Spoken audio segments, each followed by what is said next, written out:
Hi there, this is Axiom, and this is a quick player's guide for Vampire the Masquerade 5th edition in version 10 of Foundry VTT.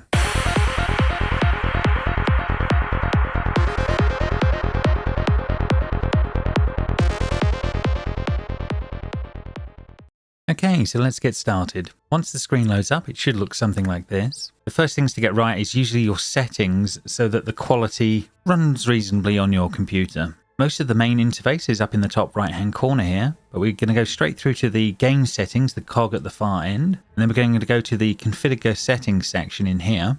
We're going to go down this main list here, and the main ones we need to look for are make sure that left click to release objects is ticked, and then performance mode I would suggest as a start point for most average computers, go for a medium and set it at maximum frame rate of 30 as a start point. If you're running on a very low-end laptop, I would then suggest maybe going to move to low, but start here as a good start point. And we just go down this list quickly just to double check, but that should be the main ones we would need to do. We're going to hit save the changes after that. The screen may reload on you as it changes the settings, but once that's done, hopefully it will run reasonable on your machine. The next one is to get this camera bar set up in a way that you like. If you go down to the bottom here to the cog, for configure settings in here, you can go through and check devices and what camera you wish to be displaying and making sure that's all set up.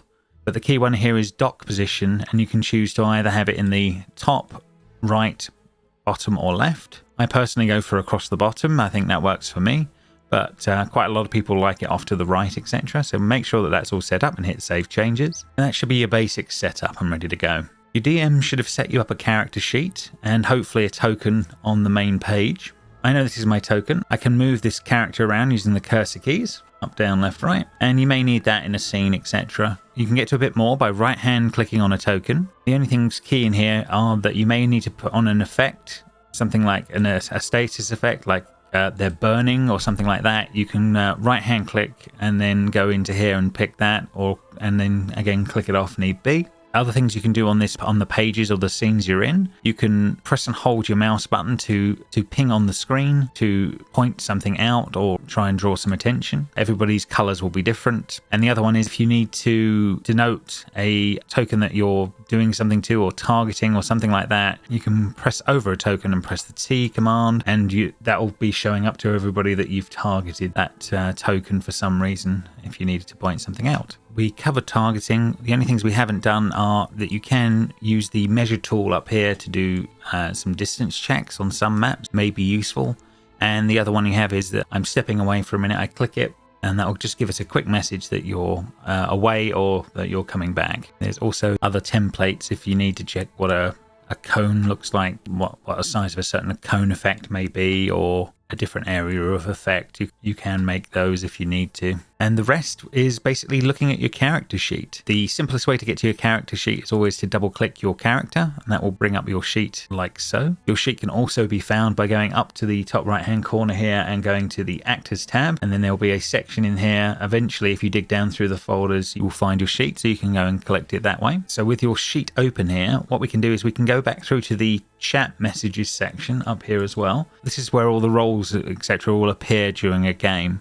So with your sheet open here, if someone is asked to roll an academics, we can click on that here. They say an academics intelligence roll, maybe with a modifier, etc. But yeah, we will select those, and then you'll hit roll, and you'll get your virtual dice on the screen. And in this case, 3 successes for the roll.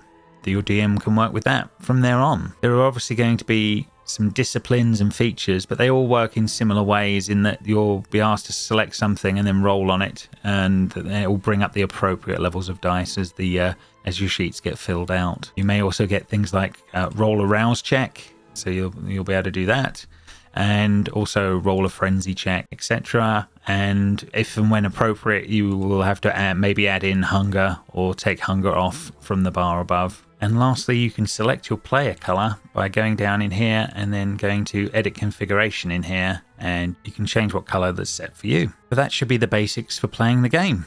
Thank you very much for listening, and please like and subscribe for more content.